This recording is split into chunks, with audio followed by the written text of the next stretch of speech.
Salut à tous et bienvenue pour ce troisième épisode de Full Court Van. Je vais aller chercher Franck Kuhn chez lui, coach des Mulhouse Mustangs en National 1. Ils viennent de se qualifier pour la phase haute, donc pour la deuxième poule de la National 1. On va aller se retrouver au Palais des Sports à Mulhouse et on va se faire un petit interview van et je vais l'emmener en fait à son entraînement cette fois-ci, pas à son match. Allez, on se retrouve tout de suite. À plus. T'es prêt ? Bah ouais, T'as pas peur en voiture ? non, pas trop. Je demande toujours ça. Ça dépend le conducteur, mais Ouais, ça va aller. Il paraît je que suis ça va. plutôt à faire confiance. En C'est général. vrai ? Ouais. Ça va aller. Il paraît que ça va généralement. Bon, on va aller se faire un petit tour. Alors, donc Franck Kuhn. Comment ça va ? Ça va bien. Ouais. Tu t'es Ouais. reposé un peu les 15 derniers jours là ? Pas trop. pas trop, parce que avec l'arrivée de notre petit Ouais, Nathan. j'imagine. Félicitations d'ailleurs, encore une fois. Merci. C'est vrai qu'on s'occupe beaucoup à la maison, en tout cas de Nathan, avec ma femme. Et c'est un boulot à temps plein, mais c'est top. C'est top. Ouais, Que du bonheur. un nouveau défi du coup pour toi. Un défi de plus. Ouais, j'avoue, parce que là, du coup, vraiment nouveau défi pour toi. Ouais.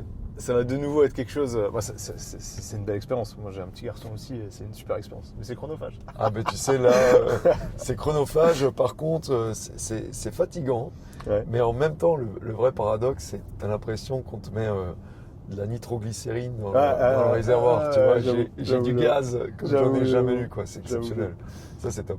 Et alors, est-ce que tu gères le petit comme tu gères les garçons à Mulhouse ? Bah oui, exactement de la même Exactement de la manière, même manière. je le chouchoute, je l'encourage, voilà, exactement de la même manière, tu vois, tranquille. Tranquille. Ouais. Donc du coup, cette année à Mulhouse, donc déjà l'année dernière, on va revenir Ouais. déjà sur la saison dernière après, mais bon là vous venez de finir la première phase. Ouais. Vous terminez premier de la première phase, si je ne m'abuse. Deuxième, ouais, en fait, on finit dans un. Ça dépend si on compte les victoires qu'on Ok, conserve ouais. ou si tu Ah, comptes oui, pas oui. les victoires qu'on conserve, tu vois. Ok, donc là par contre vous démarrez la deuxième phase du coup en étant premier. On démarre la première phase ex aequo à 4 équipes, mais Ouais, c'est c'est ça. difficile de réaliser un classement parce qu'on s'est joué entre nous avec le Havre et Fos, mais on n'a pas joué le Valois. Donc tu ne peux pas Ok. réellement faire un ranking entre 4 équipes, mais les 4 équipes ont 4 défaites. Donc tu peux dire 4 équipes ex aequo à la première place. Ouais, 4 équipes ex aequo à la fonctionne. première place. Ce qui est quand même en soi une note positive pour le démarrage. Je pense que déjà c'est un résultat historique pour le club. Qui nous apporte rien pour le moment. Donc, peut-être quelques matchs d'avance sur les autres pour se qualifier en play-off. Ouais. Mais en tout cas, au jour d'aujourd'hui, c'est plutôt gratifiant par rapport à notre première phase, mais ce n'est pas un objectif en soi. Ok. Et là ça se passe comment ? Donc là vous jouez la deuxième phase. Ouais. Vous avez 8 matchs ? Non, 12 matchs. 14. 14. Oh mon dieu, mais c'est super long. Ouais, c'est un marathon. C'est super long. C'est un marathon, la National 1. L'an dernier, on a joué 60 matchs. Oh mon dieu. Tu vois, je compte les matchs de préparation. Ouais, bien sûr. On a joué 60 matchs et tu imagines bien que sur 60 matchs, il t'arrive plein de choses. Hein. Ah oui, c'est sûr. Donc c'est les montagnes russes. Parfois, tu as des absents, parfois tu es au complet, parfois tu es fatigué parce que tu joues aussi beaucoup de matchs en peu de temps. Ouais. Donc on joue souvent 3 matchs en 8 jours. On joue vendredi, mardi, vendredi. Ouais. Ça nous arrive assez souvent. Donc là-dedans, tu as forcément 1 ou 2 déplacements. Donc il faut gérer aussi tout ça. Et voilà, on dit souvent la N1, c'est la NBA en minibus. C'est un peu ça. C'est un peu ça. Je le voyais pas, mais c'est un peu ça, effectivement. Ouais. Ouais, donc du coup, 14 matchs en phase retour. Donc en deuxième phase. Si tu termines premier de la deuxième phase, pas de play-off, c'est ça ? Si, tu fais les playoffs, Ah, tu fais quand même les playoffs, mais hein. tu as ton ticket Pour le monter. Graal pour aller en Elite 2 et tu participes malgré tout aux playoffs. C'est une formule qui va changer, mais elle changera l'année prochaine. Ok. Donc cette année, le premier de la saison régulière participera encore une fois aux playoffs comme l'année passée. Ok. Mais du coup, est-ce que ça vaut le coup de les... Tu vois, je me dis, est-ce que ça vaut le coup de les jouer, les playoffs ? Écoute, T'as ton ticket, à la limite, tu perds au premier tour et tu vas en Alors, vacances, quoi. quand tu vois l'affluence en playoff à Mulhouse, Ouais, je vaut peux mieux je le peux faire. non, je peux te dire que on va les jouer si, Ouais. si on a ce grand bonheur historique qui serait d'être premier, mais pour nous, c'est absolument pas l'objectif avoué, pas du tout, parce qu'on ne fait pas partie des Ouais. grosses écuries. Mais si par un lot de circonstances, on va dire, on y était. On jouerait évidemment nos playoffs parce que je sais qu'à Mulhouse, c'est une grande fête. Donc, pour les fans, le public, pour le club, pour moi, ça se joue. Et puis des playoffs, ça se joue. Ouais, parce que l'année dernière, vous avez quand même déjà joué les playoffs. Vous étiez en finale. Ouais. Vous perdez en finale, malheureusement. Ouais. C'était déjà extraordinaire parce que c'était quasiment pas attendu au final. C'était pas attendu du tout. Hein. Je pense que l'objectif il était clairement le maintien, à savoir l'accession en poule-haute. Ouais. La poule-haute, ça te met dans le top 14 Ouais. sur 28 et c'est le vrai objectif proportionnellement par rapport à nos capacités financières. Et c'était d'aller dans cette poule-haute. Donc c'est vrai que le parcours, il a été au-dessus des espérances. Mais après, ça garde un petit goût d'inachevé parce que quand tu arrives à battre Chaland à Chaland de plus de 20 points sur le match 2, tu y crois. On y croyait tous, donc on aurait voulu être champion de France N1. Il faut savoir que seul le champion des playoffs est champion de France. Tu vois. Ok. Ouais, donc il y a quand même, un titre derrière à aller chercher. Il y a le titre à prendre, ouais. Et puis on sait qu'un titre, il faut les jouer. Il faut le jouer. Il faut les jouer pour gagner, ça se gagne. Ça se joue pour gagner. Et voilà, donc on est compétiteurs, on joue tout. Enfin, t'as bien vu, on joue tout à fond. On joue déjà les matchs de pré-saison à fond. Les matchs amicaux, on joue la coupe à fond. Et on essaye d'être sur toutes les compétitions. C'est pas possible toujours, mais on essaie d'y être. Ouais, c'est toujours compliqué de toute façon de pouvoir tout jouer à fond. On se fait juste le SAMU, on va les laisser passer quand même. Ouais.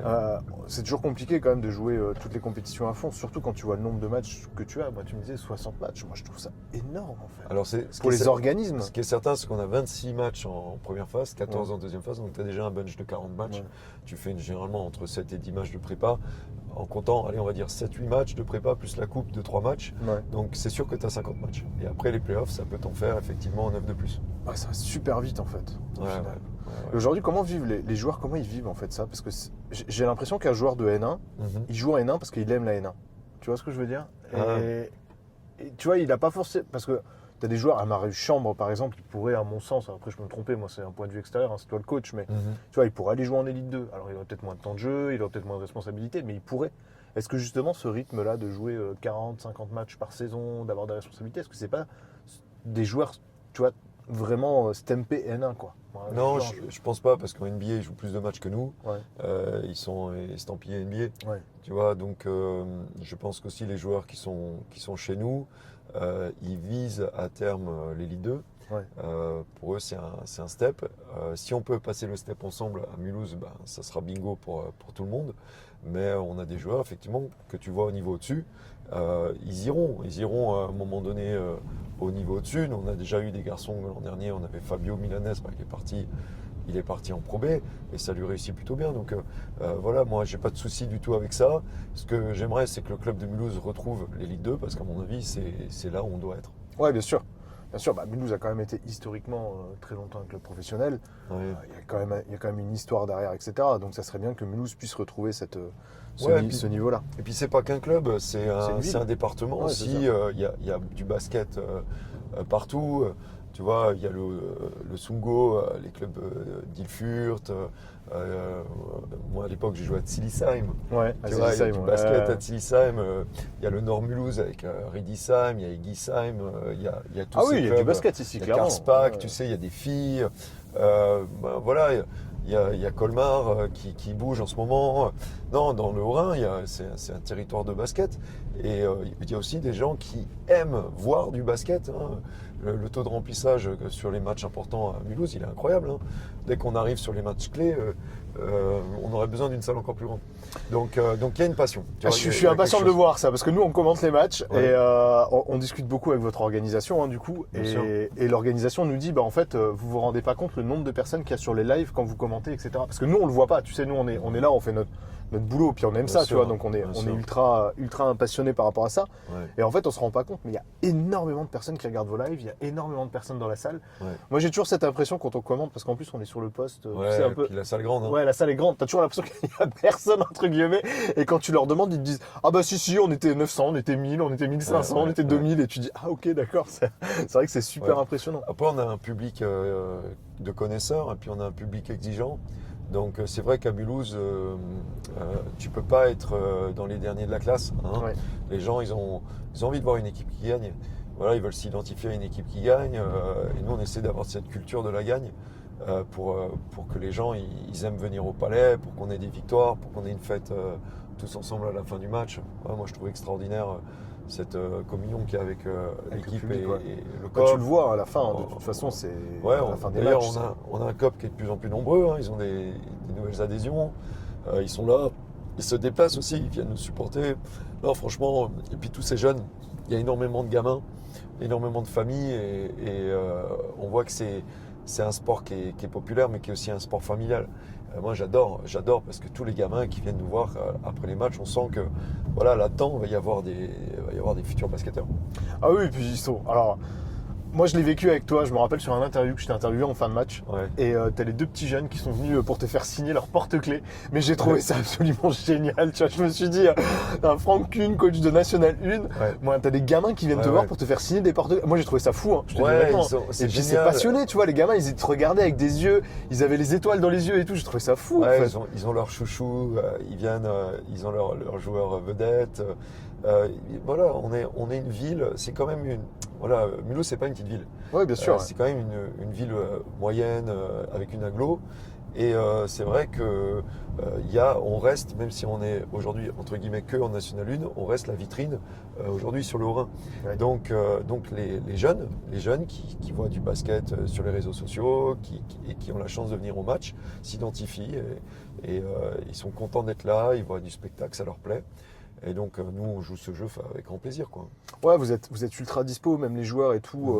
On voit, ils sont ultra dispo en fin de match. Ils sont vraiment là, ils prennent des photos avec les jeunes et tout. Je trouve ça vraiment bien. Ouais, on est conscient en fait. Je pense qu'on est conscient que ces gamins-là, il faut continuer à leur donner envie d'être au basket, quoi. Donc on est disponible pour eux. Pareil, quand le club nous emmène, on va souvent faire des actions sociales, on va aussi dans les écoles, on va aussi dans des clubs rencontrer des gamins. Et ben, les joueurs, ils sont exceptionnels. Ils passent beaucoup de temps avec les jeunes. Ils les entraînent, ils leur font des ateliers, souvent ils discutent, ils font des photos. Et c'est vrai que c'est super sympa. Mais je discutais justement, et ça m'a positivement choqué. J'ai discuté avec Jordan, le président, côté amateurs, association. Ouais. Et il me disait qu'à un moment donné, sur un entraînement U18, il me disait, lui en tant que, je pense que tu vois très bien où je veux en venir, Ouais.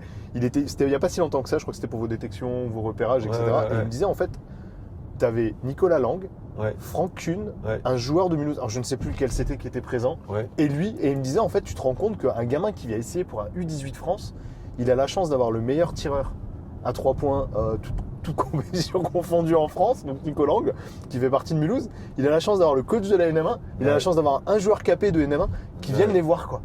Et moi, tu vois, c'est pas partout pareil en fait. C'est ça qui est fou. Je peux te dire, c'était juste avant de jouer Lyonceau. Donc à 18h, il y avait un entraînement U18, on avait le match à 20h. Donc Nicolas Lang était sur Mulhouse. Moi j'étais dispo, donc avant de se lancer le match, on est allé voir la détection, et puis Marius Chambre est passé, et puis on a commencé à regarder, on a discuté un peu sur les profils. Il y avait 2-3 mecs hyper intéressants. Je crois qu'il y en a un qui a signé d'ailleurs. Impossible, ça j'ai pas les infos. Qui a signé chez nous. Et on aime ça, voilà, on aime ça. Moi, ça peut m'arriver parfois de participer à des entraînements chez les amateurs. On l'a déjà fait. Une fois, il y avait des camps de basket. Je suis passé une après-midi pour entraîner. On aime bien. On les reconnaît, les jeunes aussi commencent à connaître les prénoms. Certains, ils viennent en stage aussi pendant la semaine. On a des gamins qui viennent parfois. On ouvre facilement aux entraînements. Et puis du coup, tout ça, ça aide, je pense. Ça aide à ce que le basket se popularise et à ce que les jeunes, ils sentent qu'il n'y a pas de barrière. Il faut qu'ils sentent que voilà, on est une grande famille, venez participer, quoi. Ouais, et puis là, vous avez en plus une identité hyper intéressante avec les Mustangs. Vous commencez quand même à avoir des choses qui se développent, tu vois, que vous n'aviez pas avant avec le MBPA. MBA, pardon. Donc tu vois, c'est des choses aussi qui sont hyper intéressantes depuis cette année. Vous avez la mascotte Mustango qui arrive. Bah, vous mettez pas mal d'animations sur les matchs. Maintenant, si on revient vraiment sur ton équipe de cette année par rapport à ton équipe de l'année dernière, tu as eu quand même beaucoup de mouvements. Je me rappelle en début de saison, on t'a eu sur Full Court et tu nous disais, moi j'essaie de construire l'équipe la plus compétitive dans les moyens que j'ai parce que c'était très compliqué aussi. Et du coup, tu te retrouvais souvent à récupérer des jeunes joueurs. Ansumana par exemple. Bon, Marius qui est un peu plus capé, hein, mais Tu as aussi Tom Yen qui est un peu plus âgé aussi, mais Gaulet, voilà. Ouais, Matteo Lelan. Matteo Lelan. Bon, tu as Victor Kling qui fait quelques minutes, mais qui joue pas beaucoup, etc. Donc tu vois, comment aujourd'hui tu vois cette équipe par rapport à l'équipe de l'année dernière? Elle est dans la même ADN en fait, hein. C'est-à-dire que on recrute des joueurs qui ont des défis à relever, des défis personnels. Donc soit c'est des joueurs qui sont en recherche de responsabilité et ils viennent trouver à Mulhouse des minutes et des responsabilités, et ça leur permet de s'exprimer. Donc des joueurs qui ont déjà une forme d'expérience, mais qui n'ont pas encore validé. Donc ils viennent valider à Mulhouse dans une équipe qui performe en étant un joueur important avec des responsabilités. Soit on est un jeune joueur et on vient saisir sa chance de progresser et d'avoir d'abord un rôle peut-être limité, puis de voir son rôle un petit peu augmenter au fur et à mesure de la saison. Et surtout saisir les opportunités, parce qu'il y a beaucoup de joueurs blessés, il y a beaucoup de joueurs en arrêt à cause du nombre de matchs. Ouais, bien sûr. Les opportunités, elles vont se présenter. Matteo, par exemple, là, il a mis un peu de temps à avoir des opportunités, mais finalement, là, il en a eu récemment. Il y a eu la blessure de Marius. Ouais. Et voilà, il a été bon. Et donc, c'est pari gagné, tu vois, de venir comme ça. On a l'exemple de Gaulet Dembélé, voilà, qui est le backup de Valentin, mais qui, par moment, s'est retrouvé titularisé et puis a montré. Ouais, et puis il te fait des matchs. Il fait du costaud quand même. Il a montré de vraies choses, donc ça lui permet en étant à Mulhouse de passer un cap, et nous, ça nous permet d'avoir une équipe vraiment compétitive. Après, l'enjeu, et c'est là que moi je dois être en cohérence par rapport à ce que je dis aux agents, c'est de vraiment mettre les gens sur le terrain. Ah oui, voilà. Ça c'est bien. Tu sais, tu as des coachs parfois qui ont un petit peu peur de lancer les jeunes en se disant bon, ils sont pas prêts, donc ils jouent à 7 ou 8 avec des rotations limitées. Bon, tu verras sur la répartition des temps de jeu, à Mulhouse tout le monde joue. Ouais, ça on l'a vu. Alors ça c'est un truc qui nous a choqué aussi, c'est qu'on s'est rendu compte que déjà tu n'avais jamais le même 5. Ouais. Parce que moi je partage ce point là, hein. Pour moi ne pas mettre les mêmes 5 c'est tu vois, c'est pas grand chose quoi. Mais moi j'ai une formule, hein. je peux te la donner. Pour moi il n'y a pas de 5 majeurs. Ouais. C'est une idée totalement fausse, parce que ça voudrait dire que j'ai 5 personnes qui sont plus forts que les 5 autres. Ouais, complètement d'accord. Ça n'existe pas. Moi, je distribue les responsabilités à l'ensemble de mes joueurs. Donc tout le monde a des responsabilités, elles ne sont pas les mêmes, hein. Certains sont des scoreurs, certains sont des créateurs, certains sont des finisseurs. Bon, voilà, il y a des profils différents. Mais chacun peut donner le meilleur de lui-même et performer. Donc moi, je ne crois pas au starting five. J'y crois pas. C'est pour ça que je varie. Je varie. Ce qui est important pour moi, c'est déjà, on va regarder qui va finir le match. Généralement, celui qui finit, les 5 qui finissent le match sont les 5 qui ont performé dans le match. Donc à un moment donné, tu vas jouer. Si tu es bon, je vais penser à toi à la fin du match. Bon, pour moi, le ending 5, c'est plus intéressant que le starting 5. Ouais, c'est intéressant ça. C'est intéressant, tu vois, c'est beaucoup plus parlant. Donc moi, j'en dis essayer d'être sur le terrain à la fin. Ouais, c'est vrai. Ça voudra dire quelque chose.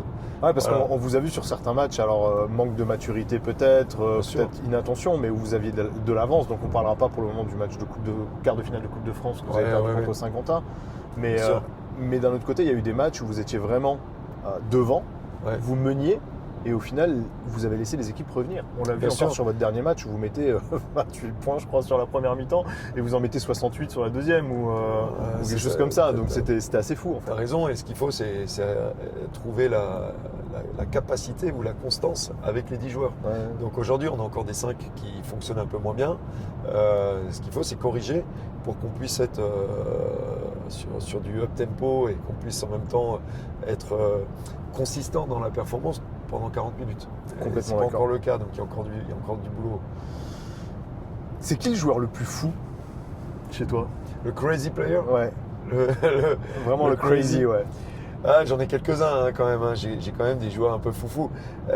Honnêtement, si tu veux, défensivement, parce que la folie, elle peut être défensive aussi. Tu sais, à un moment donné, de sauter sur une ligne de passe, d'aller, tu sais, de se mettre le cul par terre et de prendre un ballon et de tirer la langue comme ça, c'est très Paul Faulkner. Ah oui, ça on est d'accord. C'est complètement dingo. Et il est fou. Il est fou. On l'adore, nous on l'adore. Défensivement, il est complètement fou. Alors ça... Et tu vois quand il est sur le terrain, le changement de rythme de l'équipe et le changement d'attitude en fait. C'est ça qui est bien, tu vois. Dans l'attitude défensive, quand il rentre sur le terrain, les mecs sont agressifs et tout. Il aime défendre. Donc pour lui, c'est du miel. Ah, on est d'accord. Il aime ça, donc il est complètement fou. Voilà, et puis il veut prendre feu en attaque aussi. Il t'a fait quelques séries où il te met les 3 points, 3 points de malade quand même. Bien sûr. Après, dans un style vraiment différent, dans une volonté d'être le créateur ultime, c'est Vlad Ilić qui, à un moment donné, peut te sortir une passe dans le dos. Au-dessus de la tête, à des moments totalement imprévisibles, tu vois, ou quelques tirs qui sont vraiment surprenants. Il est dans une sorte de folie aussi quand il rentre en transe un petit peu et qu'il est dans un moment chaud. Évidemment Marius, mais Marius, je ne l'ai pas cité en premier parce qu'on le sait, tout le monde le sait qu'il est... Ouais, Marius, c'est un showman sur le terrain. Voilà, tout le monde sait qu'il a cette folie aussi. Donc, mais d'une manière générale, je pense qu'on a beaucoup de joueurs qui arrivent à s'extravertir et à devenir un petit peu des showman. Tu vois, par exemple, un garçon qui est très réservé dans la vie, c'est Ansoumana Toredou. Bon, à un moment donné, quand il va amener un Tomar et qu'il est dans sa zone et qu'à un moment donné, il a des choses, il devient aussi, tu vois, sa personnalité change un petit peu. On peut parler de Valentin Mukuna aussi, qui est pareil, quand il est dans la zone, à un moment donné, il a une sorte de folie lui aussi. Donc je pense que c'est un petit peu comme un virus, tu sais, qui va... c'est ça. Est-ce que c'est l'ADN aussi que tu veux mettre, par exemple? Moi, j'adore ça. Moi, tu sais, tu m'as vu jouer, j'imagine. Moi, j'aimais être un joueur de coupe. Pour moi, chaque match, c'est un match de coupe. Et je pense qu'à un moment donné, il faut faire des paris. Si tu prends jamais de risques, tu gagnes jamais rien. Donc, il faut être capable de prendre des risques. Et c'est vrai que je suis dans cet état d'esprit avec mes joueurs, d'être dans un basket parfois un peu trop à haut risque, parce qu'on a aussi beaucoup de balles perdues de temps en temps. Mais il faut qu'il y ait des choses qui se passent. Sinon, les statistiques, tu sais, elles ne bougent pas. Mais sur ton ratio, justement, ton ratio annuel, balles perdues, balles gagnées. Ouais. Je pense que tu dois pas être dégueulasse au final, non? Au final, non, parce que si tu tentes, tu as des bonnes choses qui se passent aussi. Tu vois, il y a des choses positives qui arrivent. Moi, je crois en ça. Il faut jouer avec initiative. Tu vois, je leur dis une de mes phrases qui revient le plus, c'est « Guy, play with initiative, play with character, play with personality ». Quand on joue avec de la personnalité, du caractère et de l'initiative, il y a des bonnes choses qui arrivent. Automatiquement. Je suis complètement d'accord. Et ça me rappelle, alors j'aime cette phrase, je pense que tu la connais bien, hein, Laurent Sierra qui avait dit d'un dauphin t'en fais pas un requin. Mais au final, toi t'as fait que des requins quoi. Quand tu les mets sur le terrain, c'est des requins les mecs. Bah, ils sont morts de faim en fait. Ouais, mais tu sais, je pense qu'un dauphin qui est dans un instinct de survie, il va avoir certains comportements qui seront différents que quand il est dans le bassin, tu vois, tranquille et qu'il a bien mangé. Non, je pense qu'il faut avoir faim.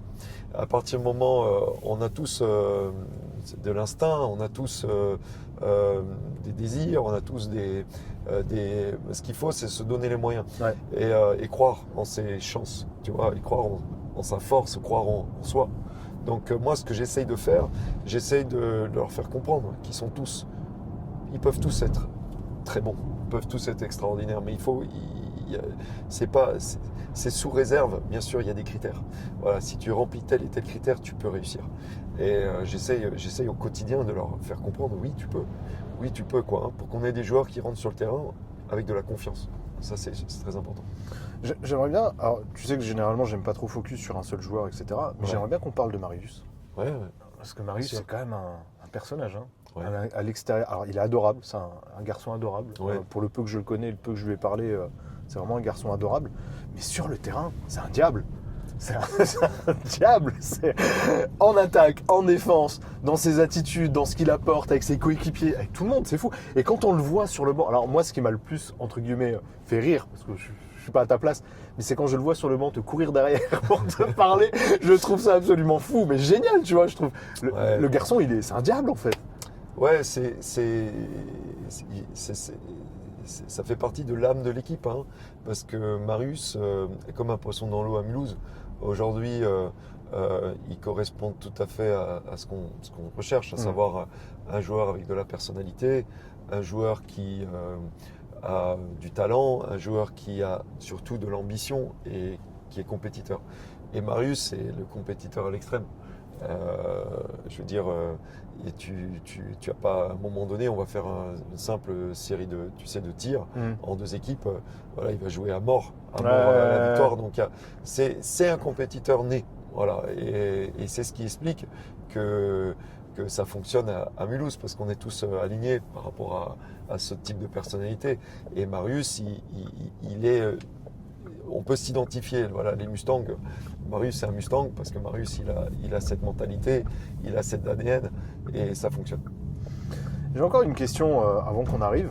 Ouais. Je pense que c'est la question que tout le monde se pose et qui est sur les lèvres de tout le monde. Ouais. Nico Lang. Oui. Oui ou non la saison prochaine? Il est en fin de contrat, non, Nico? Ah, mais ça, c'est une question qui lui incombe à lui. Bah non, alors moi des infos que j'ai, c'est que Nico est son contrat avec Limoges, déjà encore une saison. Donc, il a encore une saison? Je pensais oui, qu'il était donc contrat. pour moi, Nico n'est pas à Mulhouse, quoi qu'il arrive. La saison prochaine, il est sous contrat. Voilà, donc la question, je pense qu'elle est tranchée. Mais après, ce qui est génial avec Nico, c'est qu'il est pas aujourd'hui, il n'est pas du tout au club. Ouais. Mais il s'intéresse énormément, il regarde tous nos matchs. Donc il entraîne. Je crois que les gars de Limoges, comme Hugo Invernizzi, sont obligés de se taper les matchs de la N1 parce qu'il y a Nico. Je peux le confirmer, parce que je reçois des messages de Nico en nous disant, les gars, soyez plus chauvins. Ça, c'est marrant, tu vois, de se dire, mais donc, il est hyper appliqué en fait. Ouais, il est à fond derrière le projet. Et puis ça lui arrive, voilà, dès qu'il est à Mulhouse, de passer nous voir à l'entraînement, etc. Donc aujourd'hui, il n'a pas un rôle officiellement dans le club. Il n'est pas au club, mais par contre sa présence et puis son intérêt et puis son soutien, voilà, c'est génial parce que ça veut dire que certainement on est dans la bonne direction. Si quelqu'un comme Nicolas Lang s'intéresse à ce qu'on fait et a envie de nous rejoindre à terme, ben, ça veut dire que ça ne va pas être si mal que ça. Et ça veut dire que potentiellement, à un moment donné, on pourrait imaginer d'autres joueurs de Betclic ou d'autres joueurs pro rejoindre Mulhouse, pas forcément en tant que joueur, mais aussi peut-être en tant qu'actionnaire. Alors, je ne connais pas les statuts exacts que Bertrand a mis en place, mais c'est une possibilité qui existe. En tout cas, je sais que faut parler un petit peu de Bertrand parce que moi je suis arrivé en même temps que Bertrand. C'est-à-dire Bertrand était au club depuis très longtemps sur la section amateur, mais sur la section pro on est arrivé ensemble. Et il y a énormément de travail qui a été fait. Déjà, tu sais, tu parlais de la com, des Mustangs. Il y a Willy Ranieri qui a dessiné le félicitations logo, à lui. qui fait énormément de travail. Mais Willy, c'est Bertrand aussi. Bertrand a mis en place des gens qui arrivent à donner de la lumière un petit peu sur ce club, à faire grandir le club sur l'extra sportif. Donc on travaille, on œuvre, et on a beaucoup parlé du sportif, toi et moi aujourd'hui, mais je peux te dire qu'il y a un autre match qui se joue sur l'extra sportif et que l'entraîneur de cette équipe-là, c'est Bertrand Taxanowski. Voilà, il a une équipe autour de lui, il la manage, il la coach, et puis il l'a fait bosser. Et si aujourd'hui il y a de l'intérêt, et puis il a beaucoup d'idées, parce qu'aujourd'hui Bertrand c'est une idée à la minute, il y a beaucoup d'idées pour le futur. Effectivement, il y aura certainement encore des surprises, et des bonnes surprises à l'avenir, parce que je crois dans ce dynamisme et cette énergie qu'a Bertrand, et cette passion qu'il a pour le club, de le faire grandir et de l'amener à ses objectifs. Ouais, il a vraiment cette volonté, et on le sent, pareil, on lui a parlé quelques fois, on voit que Bertrand aujourd'hui, il est vraiment dans un objectif de se dire je veux faire grandir le club, je veux mettre le club en élite 2, voire plus haut si c'est possible, et voir comment que ça se passe. Alors, écoute, juste, si tu me permets de vas-y, j'avais encore une question, mais vas-y. Non, mais moi j'ai fait beaucoup de clubs, donc j'ai eu beaucoup de présidents. Et il n'a pas eu la même carrière de joueur, mais dans l'approche et la personnalité, Bertrand me fait beaucoup penser à Fred Forté. Okay. Voilà, avec qui j'ai travaillé une saison à Limoges. Et ce côté passion. Aujourd'hui, il s'installe dans les tribunes, il regarde un entraînement, il vibre. Voilà, c'est quelqu'un qui aime le basket comme Fred Forté l'aimait, qui va toujours réfléchir à des solutions, qui va essayer de faire grandir un club, qui est passionné. Voilà, donc moi je trouve que c'est un président qui a la passion du basket, et il me fait un petit peu penser quelque part à Forté. À Fred Forté. Ouais. Dernière question. Dans un monde idéal, l'année prochaine, on a la SIG en Pro A, en Betclic, on a l'ASA et Mulhouse en Élite 2, on a la SIG féminine en LF2, on a Gaispo en LF2, on a BCN1 en LF2. On commence à avoir un sacré nombre de clubs en niveau professionnel et semi-professionnel sur l'Alsace, non? L'Alsace, c'est une terre de basket. Hein. Tu sais, tu as des territoires où il y a un club pro, puis après, c'est le désert derrière. Ici, il y a des clubs pro, puis derrière, il y a aussi des clubs qui sont des clubs familiaux, qui forment. Il y a tout un bassin, il y a énormément de licenciés. Tout ce qui fait vivre, comme vous le faites full court, vous nous donnez un petit peu une vitrine, là, vous mettez un coup de projecteur sur le basket alsacien, c'est un vrai plus. Moi, je suis très très heureux qu'il y ait autant de clubs. On souhaite, mais on rêve de pouvoir revenir en Élite 2 pour faire partie encore de ces locomotives, encore plus que ce qu'on fait aujourd'hui en NM1. On espère qu'on l'atteindra un jour. Voilà, qu'il y ait des derbies à Mulhouse. Ah, ça serait super. Ça serait formidable. Ça serait extraordinaire. Formidable. Donc voilà, on se bat chaque jour pour ça. Maintenant, on sait que la route est longue et semée d'embûches. Donc on va faire notre max. Merci Franck. Merci. Bon Fabien. entraînement du coup, j'imagine. Très bonne conduite. Hein. Merci. Merci. Franchement, smooth. voilà. Hein. Smooth. Vous avez entendu à tout le monde. Hein. N'hésitez pas. Hein. Bonne conduite. Vous pouvez venir les gars. Il n'y a pas de problème. Vous pouvez venir dans le van, faire les interviews avec Fabien, c'est sécure. Merci beaucoup Franck en tout cas. À plus. Merci à toi mon grand. Ciao.